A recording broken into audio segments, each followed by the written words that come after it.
राम्रो काम गर्न सकेनौँ भने अरूलाई दोष दिएर हुन्छ। त्यस हुनाले मैले पहिले आफूबाट सुरु गरौँ भन्ने कुरामा जोड दिन चाहेको छु। हामी आफ्नो तर्फबाट लागू गर्ने ठाउँमा छौँ भने लागू गर्ने प्रयत्न गर्ने।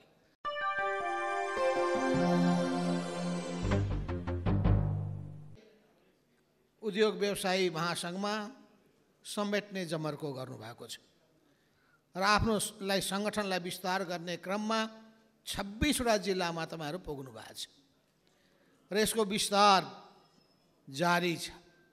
सङ्गठन निर्माणको अभियान जारी छ। यी सबै काममा तपाईँहरूले सफलता हासिल गर्नुहोस्, म धेरै धेरै शुभकामना दिन चाहन्छु। यी सबै सन्दर्भमा तपाईँहरूको यो महाधिवेशनले तपाईँलाई उत्प्रेरित गर्न सकोस्, तपाईँहरूलाई यो व्यवसायमा लाग्न पनि, उत्साहका साथ जुट्नका लागि पनि, व्यवसायमा लाग्दाखेरि जब तपाईँले सफलता प्राप्त गर्नुहुन्छ स्वाभाविक रूपमा त्यसको प्रभाव सङ्गठन निर्माणमा पनि पर्छ। व्यवसायमा सफलता हासिल भयो भने सङ्गठनमा पनि सफलता हासिल हुन्छ। व्यवसायमा नै अनेकौँ किसिमका जटिलता आए भने र त्यसमा असफलता भयो भने तपाईँको मानसिकतामा प्रभाव पार्छ। मनोविज्ञानमा मात्रै होइन, तपाईँहरूको कदममा त्यसले अवरोध खडा गरिदिन्छ। त्यस हुनाले पनि यो दुईटै हिसाबले भन्ने हो भने तपाईँहरूले आफ्ना सामु रहेका समस्याहरू त्यसको राम्ररी पहिचान पक्कै गर्नुभएको होला भन्ने मैले ठानेको छु र यो प्रतिवेदनमा पनि ल्याउनु भएको होला। किन कुनै एउटा विषयसँग जोडिनु भएको छैन। उद्योग र व्यवसायसँग जोडिएका थुप्रै निकायहरू या त्यो क्षेत्रहरूलाई तपाईँहरूले समेट्नु भएको छ। त्यसैले यो एउटा महत्त्वपूर्ण संस्थाको रूपमा हामी सबैले लिनुपर्दछ र हाम्रो पार्टीले लिएको छ। तपाईँहरूले यहाँ धेरै कुराहरू राख्नु भएको छ र यस सन्दर्भमा केही विषयमा मैले चर्चा गर्नै पर्ने भएको छ। हामी किन अगाडि बढ्न सकिरहेका छौँ? कुनै पनि चिजको मूल्याङ्कन गर्दाखेरि त्यसले समस्याहरूलाई समाधान गर्दै अगाडि बढ्न सकेको छ कि छैन भन्ने कुराको आधारमा हुन्छ। समस्याहरूले सृजना मात्रै गरिरहेको छ कि समस्याहरूको पहिचान गरेर समाधान गर्दै अगाडि बढिरहेको छ। यदि समस्यालाई उसले चासो राख्दैन भने, समस्यालाई वास्ता गर्दैन भने त्यस्तो अवस्थामा समस्याको समाधानको परिकल्पना पनि गर्न सकिँदैन। हामी सबैलाई थाहा छ, वामपन्थीहरू कम्युनिस्टहरू नै समस्यालाई राम्ररी बुझ्न मेहनत गर्छ, समस्याको गहिराईमा जान चाहन्छ, समस्याको कारणको खोजी गर्दछ र यी सबै गरेर त्यसको समाधानको एउटा वैज्ञानिक समाधानका उपायहरूको खोजी गर्छ। अहिले हाम्रा यी सबै समस्याहरूको पछाडिका कारण के हो? मैले के ठान्दछु भने देश हाँक्ने, देश बनाउने सङ्कल्पको अभाव छ। देश बनाऊँ भन्ने भावना जति मात्रामा, जुन मात्रामा हुनुपर्ने थियो त्यसको अभाव छ। कसै गरी सत्तामा पुगौँ र सत्ताकोमा आफ्नो पुरै ग्रिप कायम गरौँ र आफ्नो लाभको निम्ति त्यसलाई प्रयोग गरौँ भन्ने भावना व्याप्त छ। यसको असर हामी माथि मात्रै होइन, तलसम्म देख्ने गर्दछ।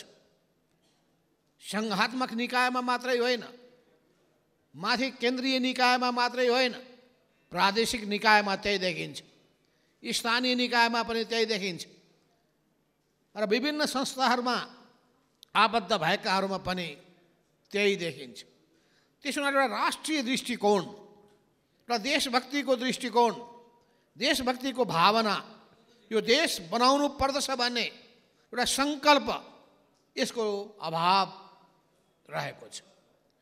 त्यस हुनाले हामी राजनीतिक नेताहरूले, राजनीतिक पार्टीहरूले हामीमा रहेका कमी कमजोरीलाई सबभन्दा पहिले मनन गर्नुपर्छ।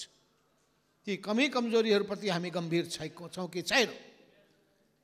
र यसलाई हामी समाधान गर्न चाहिरहेका छौँ कि छैनौँ, यो प्रश्न अरूसँग होइन, पहिले यो प्रश्न हामीले आफैसँग गर्नुपर्ने आवश्यकता छ। नेपालको राजनीतिमा हामीले यो आन्दोलन, कम्युनिस्ट आन्दोलनको सुरुवात गरेको पनि तपाईँलाई थाहा छ, 2006 सालदेखि 74 वर्षको अवधि हामीले पार गरेका छौँ। राजनीतिक पार्टीहरूले महत्त्वपूर्ण भूमिका खेलेका छन्। निरङ्कुश सत्तालाई फाल्नका लागि, जनतालाई अधिकार सम्पन्न बनाउनका लागि, जनतालाई नागरिकको रूपमा सिर ठाडो पारेर समाजमा बाँच्न लायक बनाउनका लागि र हाम्रो देशको स्वाभिमानको रक्षा गर्नका लागि, हामी नेपाली हो भन्ने भावना प्रवर्धन गर्नका लागि राजनीतिक पार्टीहरूले अवश्य पनि महत्त्वपूर्ण भूमिका खेलेका छन्।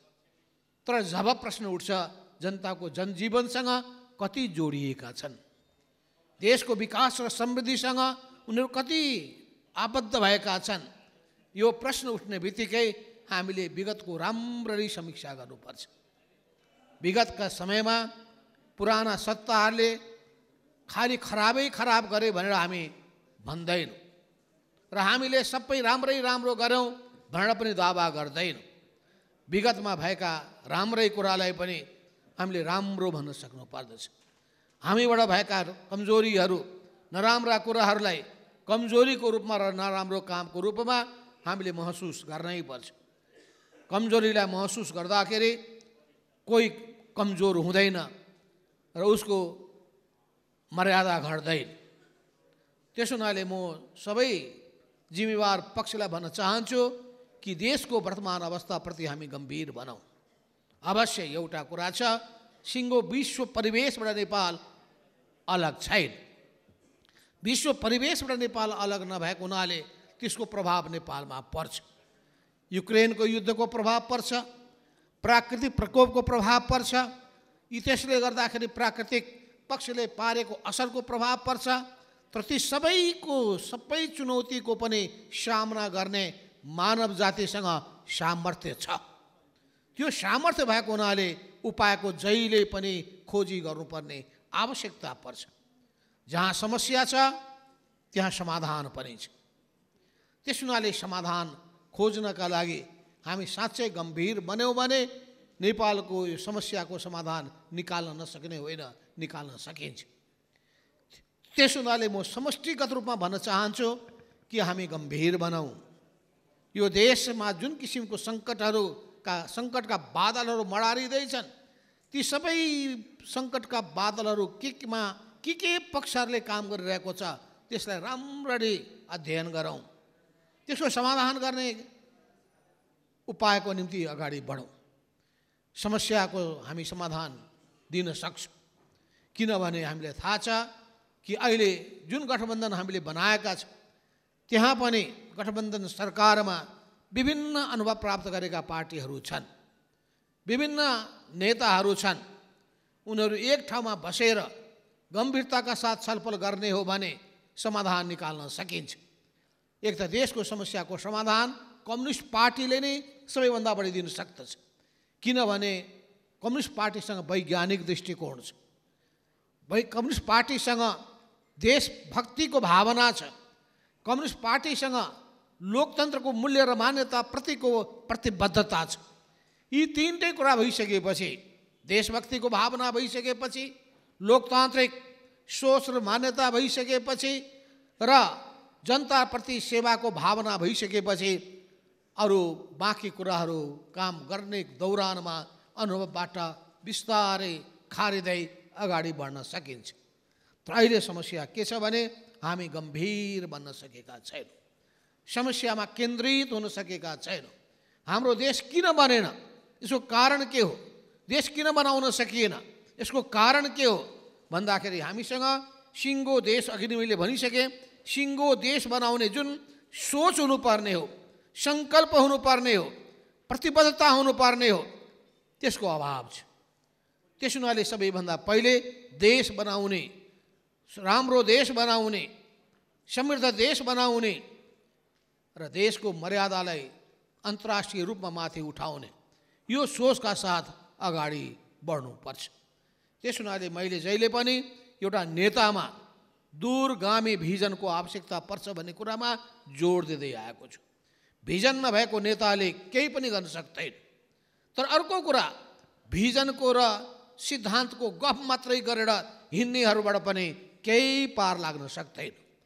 त्यस हुनाले सिद्धान्त र व्यवहार, विचार र व्यवहार, यो दुईटैको तालमेल मिल्नु पर्दछ, दुईटैको सङ्गति हुनु पर्दछ, दुईटैको तादात्म्यता हुनुपर्ने आवश्यकता पर्छ। विचार छैन भने विचार शून्य हिसाबले तपाईँ अगाडि बढेर केही पनि गर्न सक्नुहुन्न। तपाईँको सामुमा गन्तव्य क्लियर हुनुपर्छ, भिजन क्लियर हुनुपर्छ, लक्ष्य प्रष्ट हुनुपर्दछ। के उद्देश्य हासिल गर्नका लागि हामीले यो नीति अगाडि सारिरहेका छौँ, यो नीतिको समष्टिगत रूपमा के प्रभाव पर्न सक्दछ भन्ने कुरामा राम्ररी सोच्नुपर्ने आवश्यकता पर्छ। मैले यसो शिक्षा नीतिको सन्दर्भमा मैले चर्चा गर्न चाहेँ। पहिले पहिले हामी पढ्थ्यौँ, पुस्तकहरू पढ्थ्यौँ, त्यसमा मानिसहरूलाई उसको नैतिक आचरण राम्रो होस् भनेर त्यो पक्षहरू राख्ने गरिन्थ्यो। नेपाली भावना उनसमा जागोस् भनेर देशभक्तिको पक्षहरू राखिन्थ्यो। मेहनती होस् भनेर मेहनत गर्ने, श्रम गर्ने बानी विकास होस् भन्ने पक्षहरू राखिन्थ्यो। पछि गएर मैले सुन्छु त्यहाँबाट उनीहरूले नैतिक शिक्षाको पक्ष नै हटाइदिए। नैतिक शिक्षाको पक्ष नै हटाइसकेपछि मान्छेले कस्तो किसिमको शिक्षा हासिल गर्छ? नैतिकताको कुनै पक्ष छैन, राम्रो संस्कार हुर्काउनु पर्ने कुरा छैन, मेहनती उद्यमी हुनुपर्छ भन्ने कुरा सिकाइँदैन, रोजगारीसँग मेहनतसँग जोडिनुपर्छ भन्ने छैन।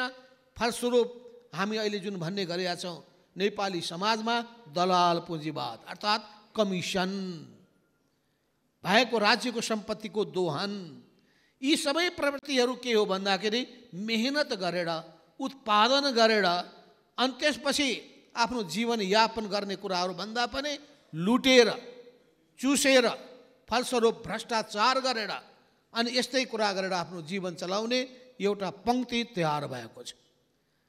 त्यसो हुनाले पनि हाम्रो शिक्षा प्रणालीमै कहाँ त्रुटि छ? हामीले सुरुदेखि नै हाम्रा बालबालिकाहरू कस्तो वातावरण परिवेशमा अगाडि बढ्छन्, यसमा ध्यान पुर्याउनु पर्ने आवश्यकता छ। यस अर्थमा पनि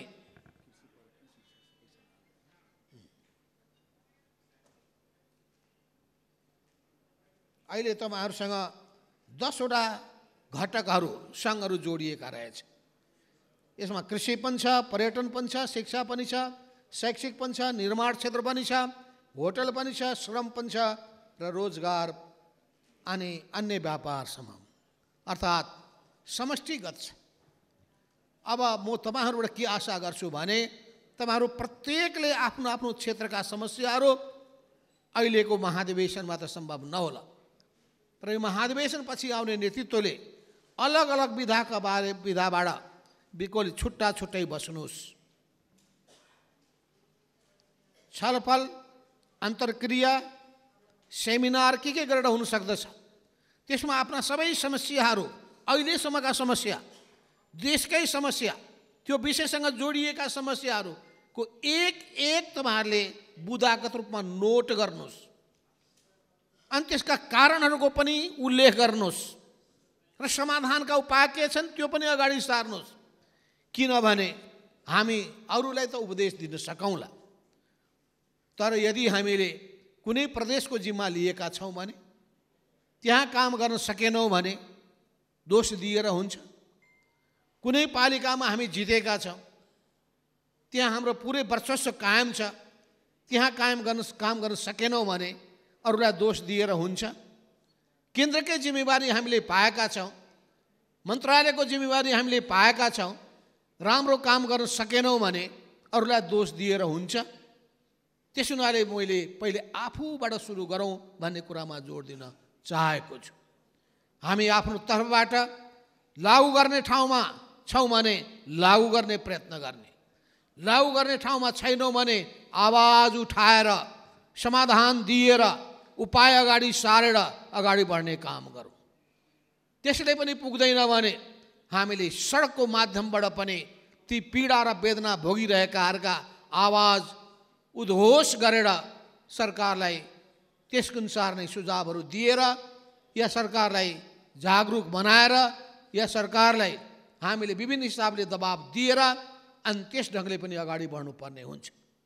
यी तीनटै कुराहरूको सन्दर्भमा मैले भने यी तीनटै क्षेत्रहरू चाहे सरकारमा बसेर गर्ने कामको क्षेत्र होस्, नीति निर्माण गर्ने र कार्यान्वयन गर्ने क्षेत्रमा बसेर जिम्मेवारी पुरा गर्ने कुरा होस्, चाहे विभिन्न खालका हाम्रा सभाहरूमा प्रतिनिधि सभा होस्, प्रदेश सभा होस्, नगर सभा होस्, गाउँ सभा होस्, ती सभाहरूमा गएका प्रतिनिधिहरूले आवाज बुलन्द गरेर सरकारको ध्यान आकर्षित गरेर समाजको ध्यान आकर्षित गरेर कुराहरू राख्ने कुरा होस्, चाहे सडकको माध्यमबाट सडकका जनतासँग जोडिएर पीर मार्का भोगिरहेकाहरूसँग जोडिएर अनि सरकारलाई रचनात्मक सुझाव सल्लाह या दबाब दिने काम होस्।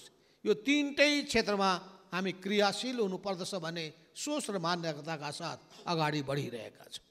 त्यसो हुनाले हामी आफ्नो तर्फबाट सकारात्मक भूमिका निर्वाह गर्न चाहन्छौँ, किनभने हामीले हाम्रो देशको माया छ, किनभने हामीलाई अहिलेसम्म हामीले आन्दोलन गरेर प्राप्त गरेका उपलब्धिहरूको रक्षा कसरी गर्ने, त्यसलाई कसरी जोगाउने, यो व्यवस्थालाई कसरी बलियो बनाउने, यो व्यवस्थालाई अझै कसरी अनुभवबाट समृद्ध बनाउने, त्यस कुराको चिन्ता हामीलाई छ।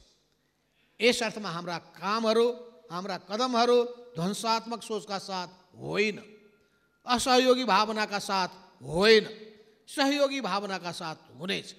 तर अनुचित कुराको हामीले विरोध गर्नुपर्छ, भ्रष्टाचारको व्यापक विरोध गरिनुपर्छ, कमिसन तन्त्रको व्यापक विरोध गर्नुपर्छ र ढिला सुस्तीको विरोध गर्नुपर्छ र सबै क्षेत्रमा जुन हिसाबका गैर जिम्मेवार प्रवृत्ति देखिएका छन् त्यसको व्यापक रूपमा विरोध गर्नुपर्छ र यसका लागि कहाँ रहेका छन् समस्या, किन त्यस्तो समाधान हुन सकिरहेको छैन, त्यसको कारण पनि हामीले पत्ता लगाउनुपर्छ।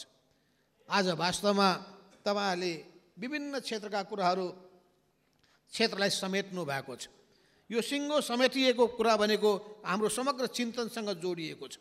यो समग्र चिन्तन के हो?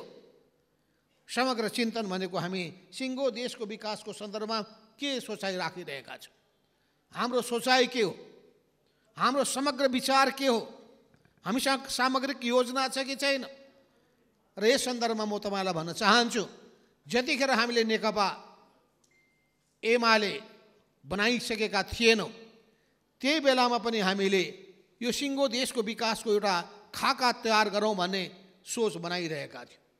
त्यसपछि नेकपा एमाले भइसकेपछि पनि त्यही खाका बनाउनका लागि केही बुद्धिजीवीहरू साथीहरूलाई समेट्ने काम पनि गरेका थियौँ। त्यो बेलामा भिजन 2020 2020सम्मको निम्ति नेपालको विकासको एउटा रूपरेखा अगाडि सार्ने हामीले मान्ने विचार अगाडि सारेका थियौँ। त्यही आधारमा धेरै अन्तर्क्रियाहरू गरेका थियौँ।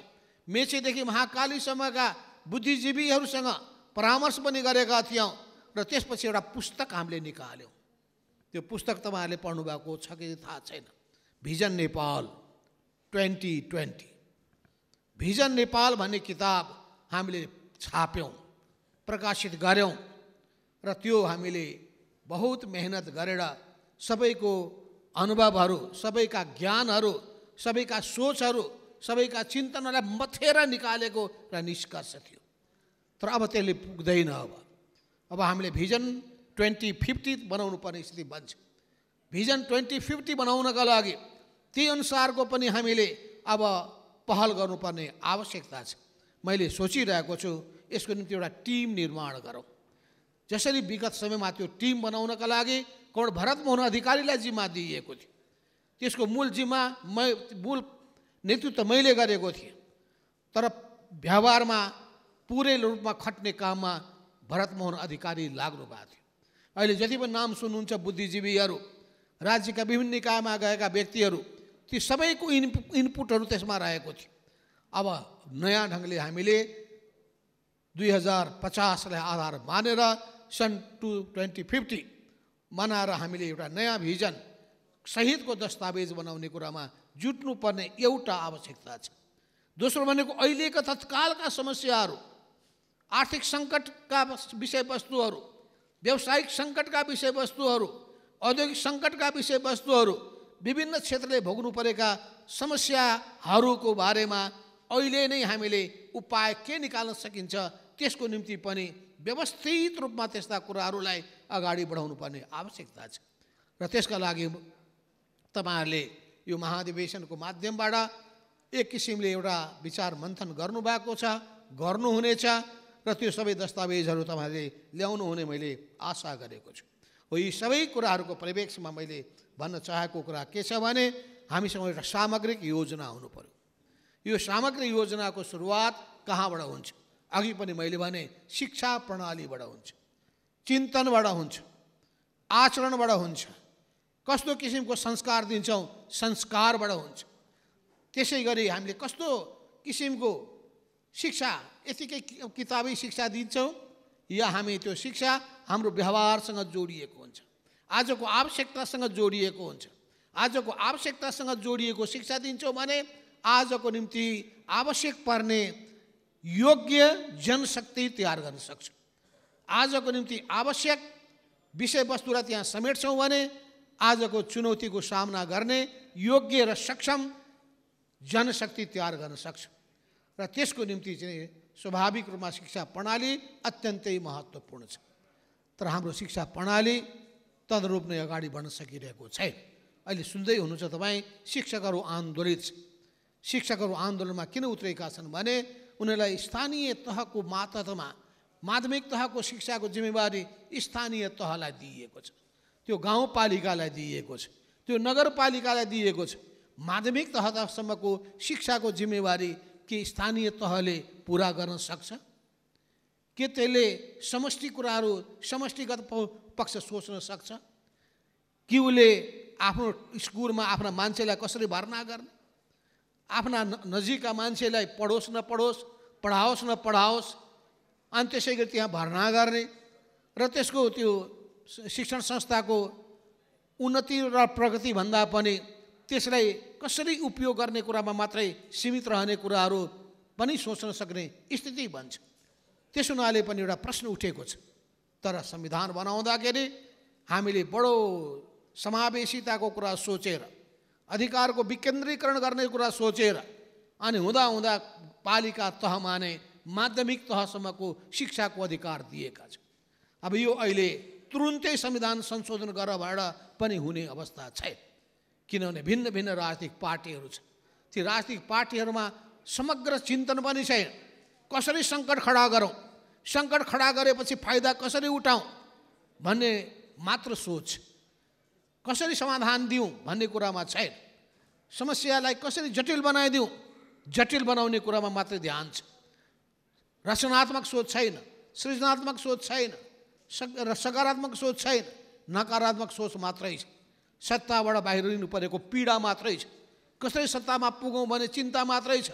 जनताको पीडा छैन, जनताको वेदना छैन, देशको पीडा छैन, देशको वेदना छैन। यस्तो अवस्था भएको हुनाले समस्याको समाधान, सामग्रिक समाधान तुरुन्तै निकाल्न गाह्रो छ। तर पनि समाधान त निकाल्नै पर्यो।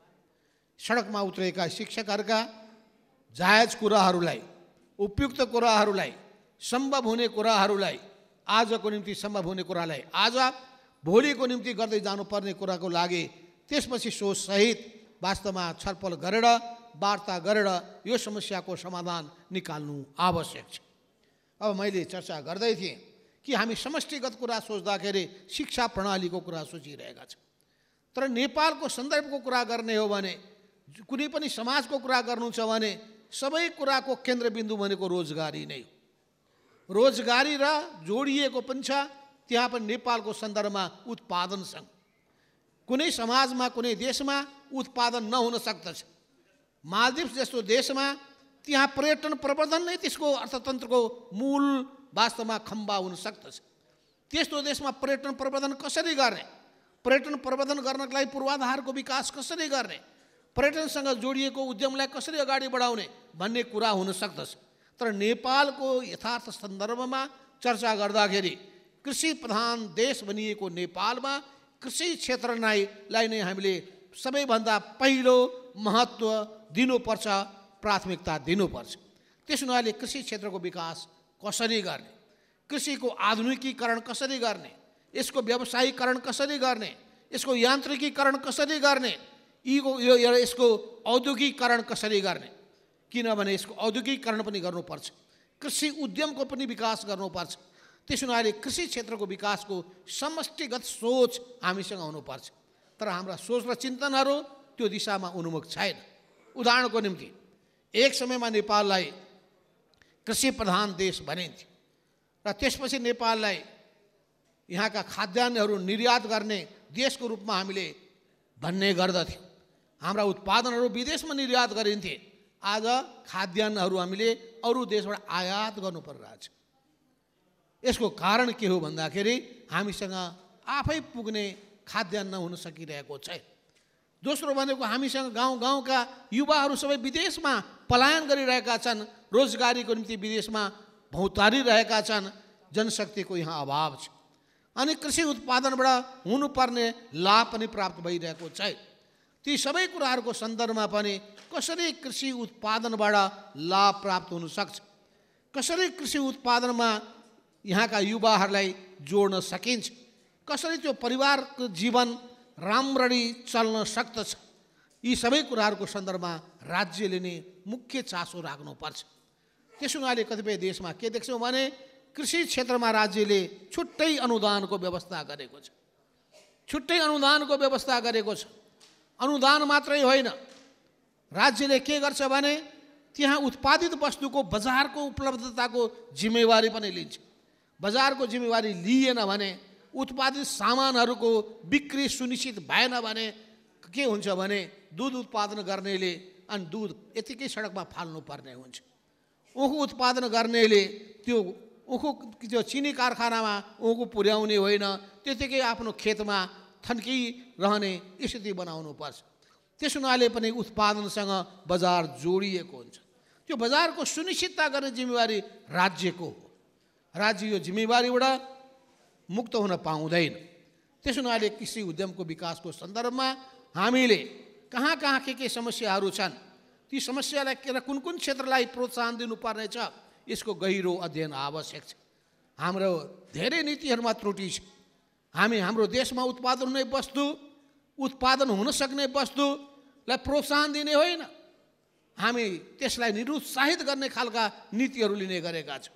विदेशबाट ल्याउने वस्तुहरूमा भन्सार दर कम लिन्छ, नेपालबाट निर्यात गर्ने विषयवस्तुहरूमा हामी भन्सार दर सस्तो बनाउँछौँ, भनेपछि महँगो बनाउँछौँ र विदेशबाट ल्याउनेको लागि भन्सार दर कम गर्छौँ। मैले एक समयमा भन्ने गरेका थिएँ, नेपालमा अन्डाको उत्पादन गर्नु पर्यो, अन्डाको उत्पादन गर्नलाई प्रोत्साहन दिनु पर्यो। प्रोत्साहन दिनका लागि अन्डालाई राख्ने क्रेट चाहिन्छ, राख्ने भाँडो चाहिन्छ। त्यो नेपालमा उत्पादन हुन सक्ने अवस्था थिएन, विदेशबाट ल्याउनु पर्थ्यो। तर हाम्रो भन्सार नीति त्यस अनुकूल थिएन।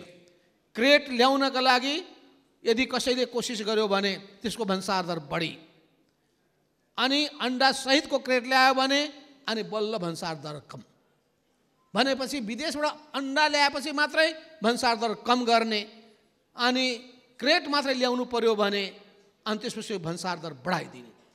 यो त देशको उद्योग धन्दालाई प्रोत्साहन दिने नीति भएन। यस्ता कुरामा हाम्रो ध्यान गइरहेको छैन। यसको निम्ति सबभन्दा पहिले प्रधानमन्त्रीकै ध्यान जानुपर्छ, सरकारकै ध्यान जानुपर्छ। त्यहाँ अर्थ मन्त्रालयभित्र के नेक्ससले काम गरिरहेको छ, कसले त्यो बिगार गरिरहेको छ, यो खोजी नीति गर्नुपर्छ। प्रधानमन्त्रीको संलग्नता छैन भने पनि त्यहाँ अर्थ मन्त्रालयको संलग्नता छ भने, त्यो अर्थ मन्त्रालयभित्र पनि माथिको पदाधिकारीको छैन भने कसको त्यहाँ नेक्सस जोडिएको छ, त्यो राम्ररी बुझेर यस्ता चिजलाई हामीले समयमा नियन्त्रण गर्नुपर्ने आवश्यकता छ।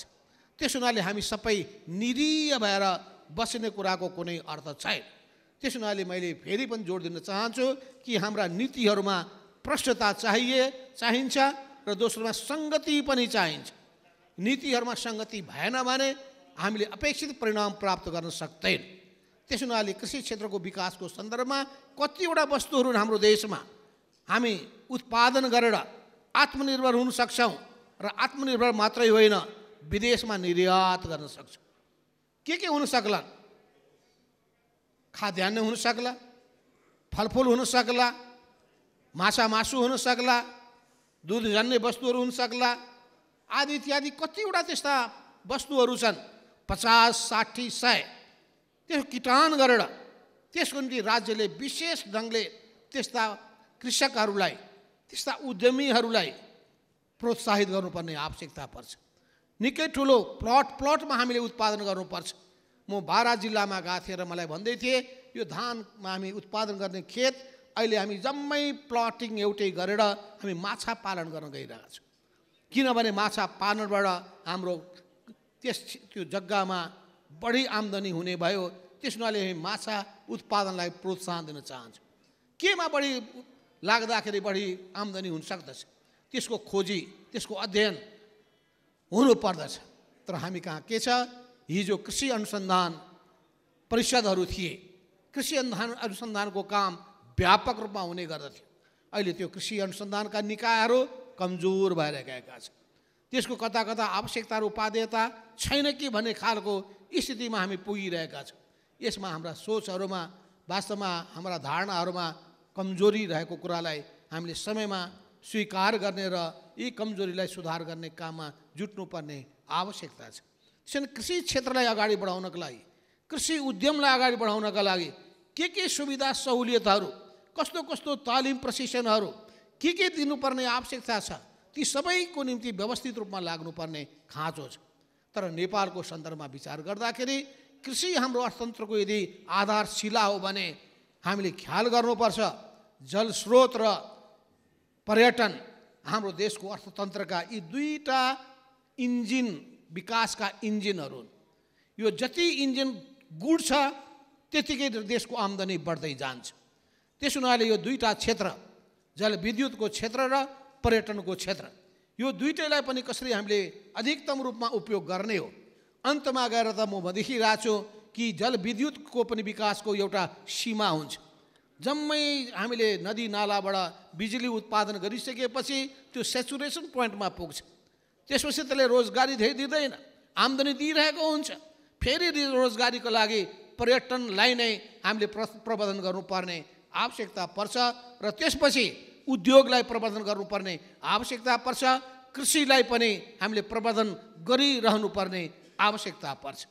यी सबै कुराहरूको सन्दर्भमा पर्यटन क्षेत्रका समस्या के हो, यसलाई कसरी प्रबन्धन गर्न सकिन्छ, जलविद्युत या जलस्रोतको क्षेत्रको समस्या के हो, पिउने पानीको बन्दोबस्त, त्यो बिक्री गरेर प्राप्त हुन सक्ने आम्दानी, त्यसै गरी पानीबाट सिँचाइको प्रबन्ध गर्नुपर्ने स्थिति र ती पानीको सन्दर्भमा हामीले त्यसको बहुआयामिक उपयोग गर्न सक्ने सम्भावना के छ, यो समष्टिगत पक्षमा सोच्नुपर्छ।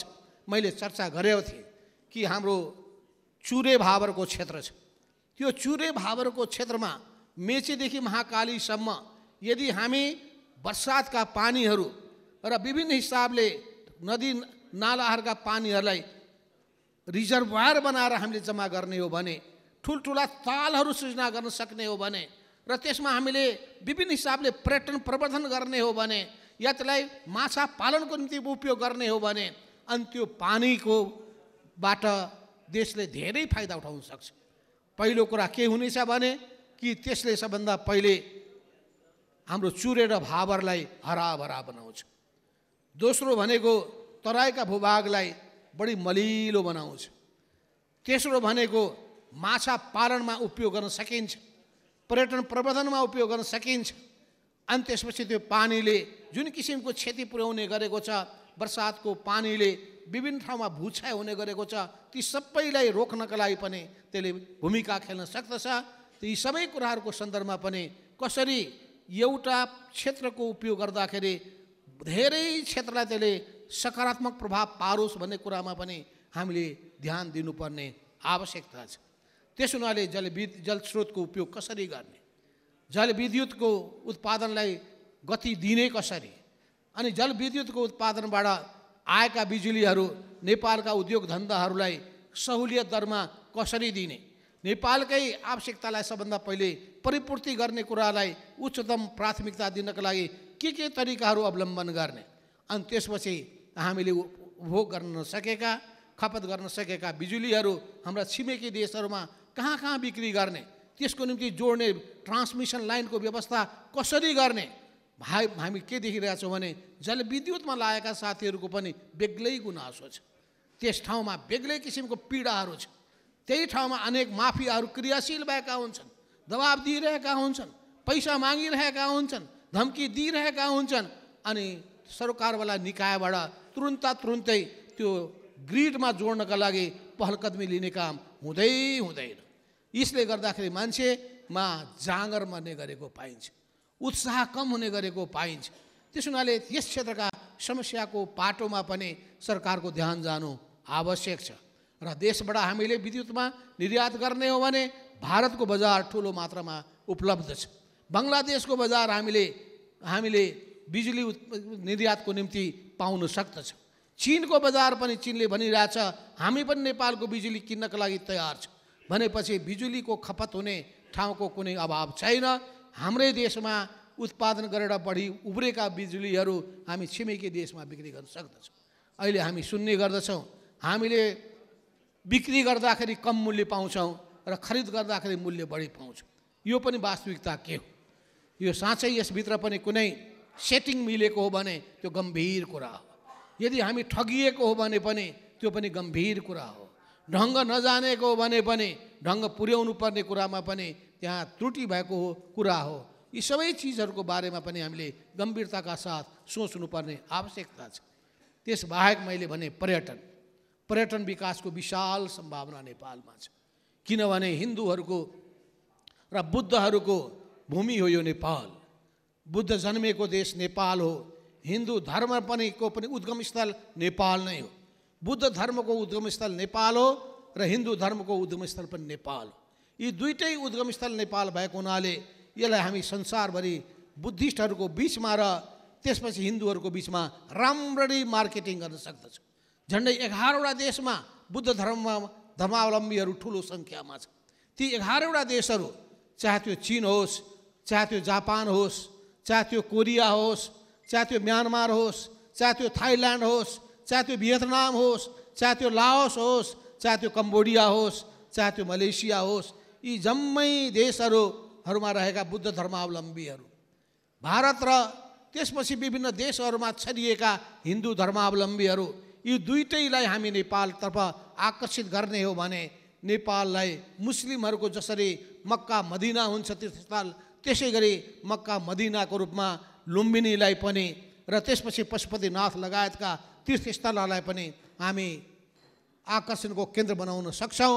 एकपटक कमसेकम जीवनमा नेपालमा आउनै पर्छ भन्ने भावना जगाउन सक्छ। त यसको निम्ति तदनुरूप नै विभिन्न क्षेत्रको विकास गर्ने कुरामा जोड दिनुपर्छ। लुम्बिनीको प्रवर्धन कसरी गर्ने, अनि हिन्दू धर्मावलम्बीलाई आकर्षित कसरी गर्ने। यहाँ त्यसपछि हामीसँग तेस्रो कुरा छ हिमाल, पहाड। त्यसमा पनि पहाडमा ट्रेकिङ गर्नेदेखि लिएर हिमालमा ट्रेकिङ गर्नेहरूसम्म, सगरमाथा आरोहण गर्नेदेखि लिएर यी संसारमा भएका 12वटा मध्ये 11वटा मध्ये झन्डै 8वटा हिमशिखरहरू, अग्ला हिमशिखरहरू नेपालमा रहेका छन्। त्यसको अधिकतम उपयोग कसरी गर्ने, यो सबै सन्दर्भमा पनि हामीले वास्तवमा पर्यटन प्रवर्धनका सम्भावनाहरूको खोजी गर्नुपर्छ। हामीसँग ताल तलैयाहरू छन्।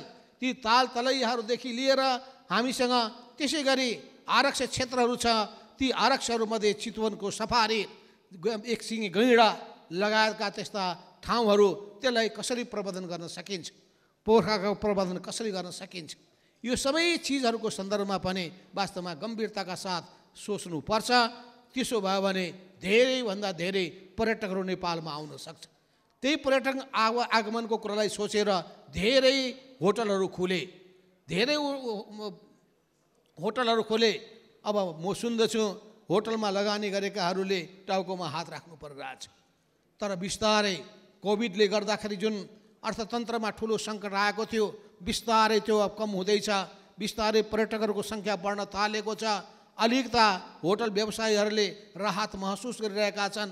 भनेपछि यो जुन प्राकृतिक कारणले गरेको समस्याको पाटो एउटा छ भने आर्थिक सङ्कटले गर्दाखेरि मान्छेको आम्दानी कम भएको हुनाले पर्यटकहरूको आगमन र पर्यटकहरूको लामो समयसम्म टिकाइ र खर्च गर्ने क्षमतामा पनि त्यसले पारेको असरको कुराको पनि असर नेपालको अर्थतन्त्रमा पर्न सक्दछ।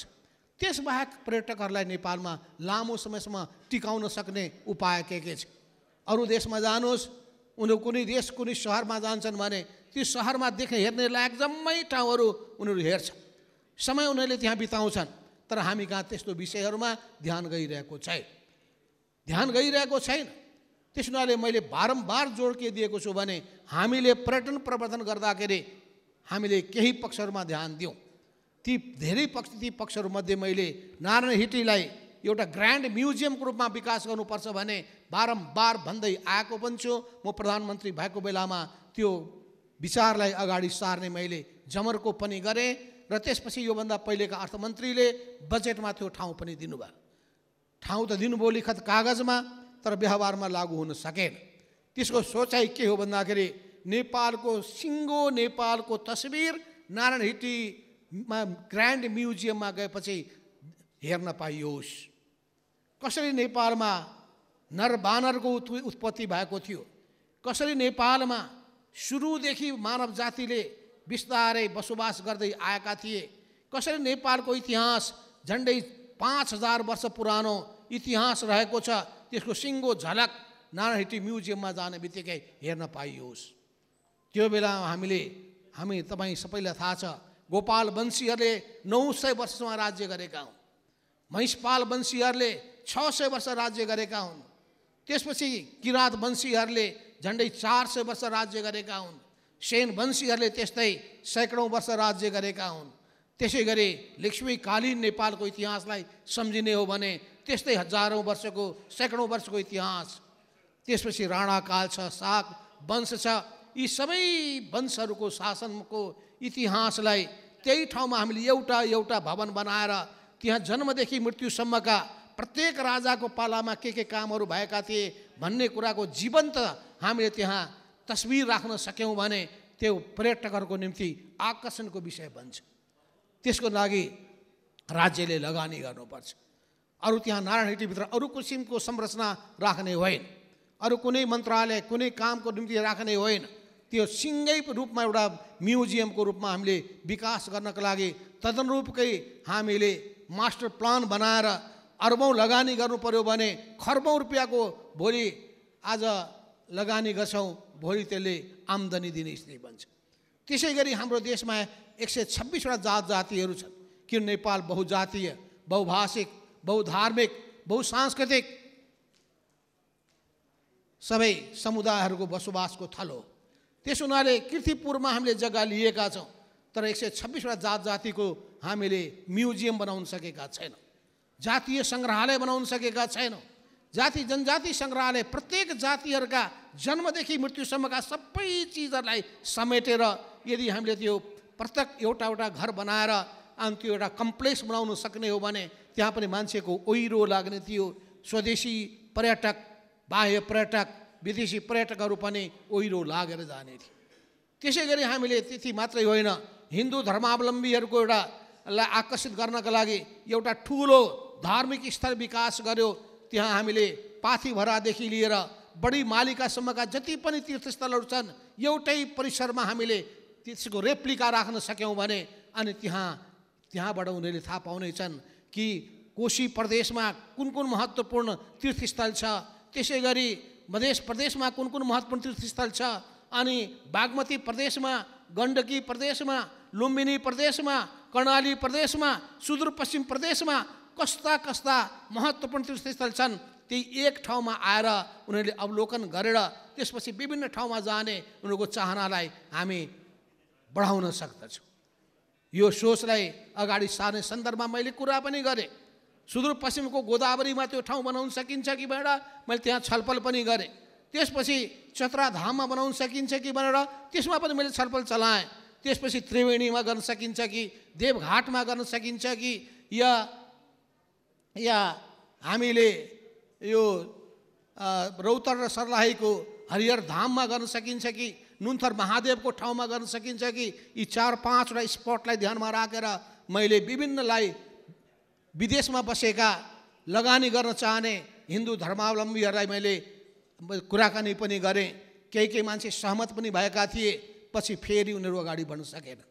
भनेपछि त्यस्तो गर्न सक्ने हो भने हिन्दू धर्मावलम्बीको निम्ति एकै ठाउँमा आएर त्यही ठाउँमा पशुपतिनाथ पनि, त्यही ठाउँमा मुक्तिनाथ पनि, त्यही ठाउँमा जानकी मन्दिर पनि, त्यही ठाउँमा पाथिभरा पनि, त्यही ठाउँमा बडी मालिका पनि र त्यही ठाउँमा अरू जति पनि धर्मका हाम्रा मन्दिरहरू छन्, भगवान शिवका विभिन्न अवतारहरू छन्, देवीका विभिन्न अवतारहरू छन्, देवी देवताहरूका विभिन्न ठाउँका महत्त्वपूर्ण वर्षमा मेला, 5 वर्षमा मेला, 10 वर्षमा मेला लाग्ने यस्ता महत्त्वपूर्ण थलोहरू छ।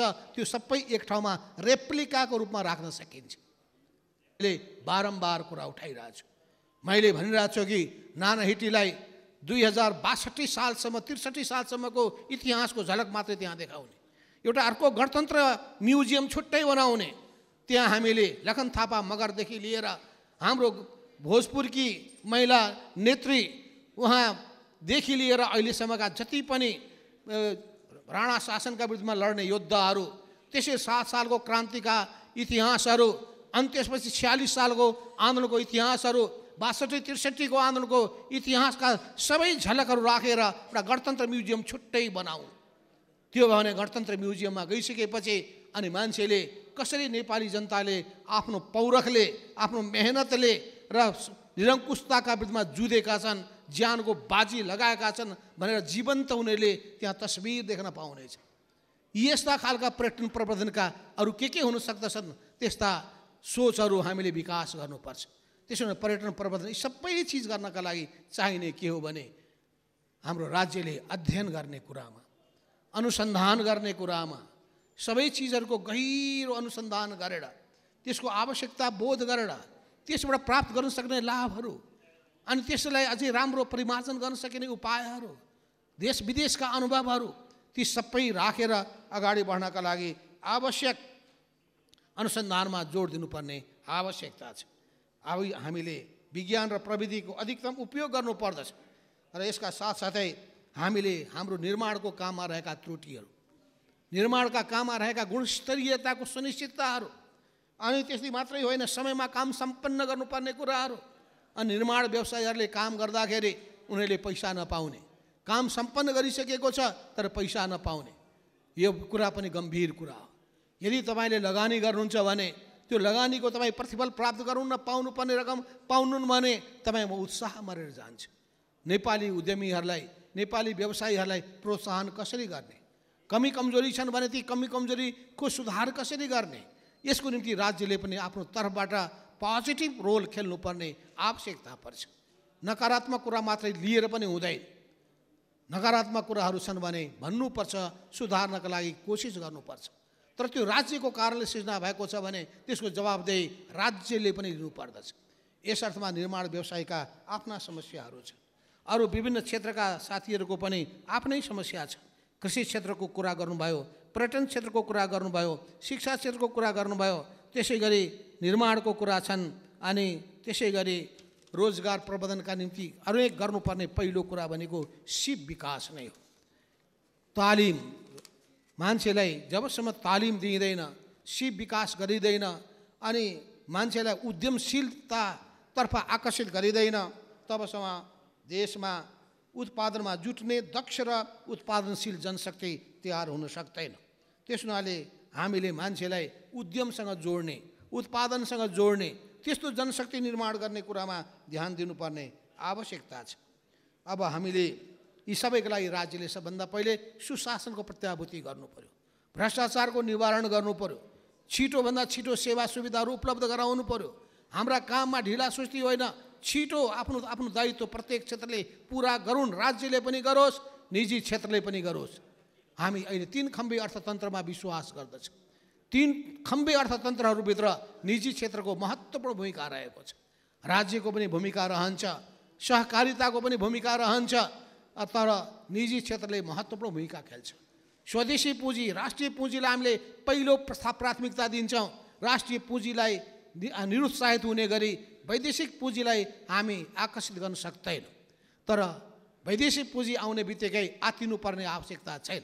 बढी लगानी गर्नुपर्ने क्षेत्रहरूमा, छिटो प्रतिफल प्राप्त गर्नुपर्ने क्षेत्रमा अनि स्वदेशी पुँजीले धान्न नसक्ने क्षेत्रमा वैदेशिक पुँजीलाई हामीले आकर्षित गर्नुपर्ने आवश्यकता पनि पर्छ। त्यो यी सबै कुराहरूको सन्दर्भमा राज्यले स्पष्ट सोच र विचारका साथ अगाडि बढ्नुपर्ने जरुरी छ। हामीले यो कुरा सोच्दाखेरि हामीसँग खानीहरू पनि छ। त्यो खानीको उपयोग कसरी गर्न सकिन्छ, चाहे त्यो सिमेन्ट उद्योग होस् या अरू अनेक खालका खानीहरू हाम्रो जमिन मुनि रहेका छन् भन्ने कुरा हामी सुनिरहेका छौँ। त्यो खानीहरूको अधिकतम कसरी उपयोग गर्न सकिन्छ, त्यसबाट देशलाई कसरी समृद्ध सम्पन्न बनाउन सकिन्छ, यसमा पनि त्यो हिसाबले खोज अनुसन्धान गर्नुपर्ने आवश्यकता छ। मलाई खुसी लागेको छ, अहिले अघि पर्यटनको सन्दर्भमा चर्चा गर्दाखेरि लुम्बिनीको एउटा म चर्चा गर्न चाहन्छु। लुम्बिनीको विकासको सन्दर्भमा अहिले अब त्यहाँ कपिलवस्तुको विकासको नयाँ सोच अगाडि बढिरहेको छ र त्यहाँ बुद्ध सर्किलको रूपमा विकास गर्ने गरी, बुद्ध सर्किलको विकास गर्ने गरी एकातर्फ कपिलवस्तुको त्यो बाणगङ्गा नदीको किनारमा पनि एउटा बेग्लै योजनासहित अब विदेशीहरूको सहयोग पनि प्राप्त हुने कुराहरू भइरहेछ। त त्यसअनुसार उहाँहरूले बुद्ध जन्मेको ठाउँबाट अनि बुद्ध हुर्केको दरबार, तिलौराकोट दरबार, त्यहाँसम्म एउटा मायादेवी प्रसूति मार्ग, मायादेवीले आफ्नो बच्चा बुद्धलाई काखमा लिएर जुन बाटोबाट उनी फर्केकी थिइन् त्यो बाटोको नाम मायादेवी बुद्ध मार्ग राख्ने, मायादेवी प्रसूति मार्ग राख्ने सोचका साथ एउटा योजना पनि अगाडि बढ्न खोजिरहेछ। त्यसले पनि पर्यटकहरूलाई आकर्षित गर्न सक्दछ।